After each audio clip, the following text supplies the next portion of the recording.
اليوم نص المجتمع نساء، نص المعلمات ولا أكثر نساء، نص القضاة نساء، نص المحاميات نساء، ربما مش عارف نص الصحفيات ربما نساء. يوم بعد أنتن نصف المجتمع. مركزين ياسر على النساء يا أخي، أنتم مش بكم. ما تعيشوش في ظل الرجال، ما تقبلوش الرجال يشيخوا عليكم في حياتكم. كيفاه؟ ما تعيشوش في ظل الرجال، ما تقبلوش الرجال يشيخوا عليكم في حياتكم. شو ديك الهضره وديك خذوا امركم بيدكم، خذوا امركم بيدكم.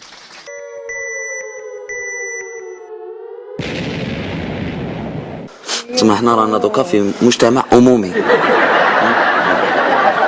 مجتمع واش؟ عمومي قريتها في هذا الكتاب.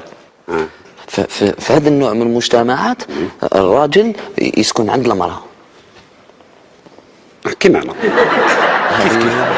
كيف تسمى كي يسكن عند المرأة معناتها في هذا المجتمع العمومي المرأة هي كلش.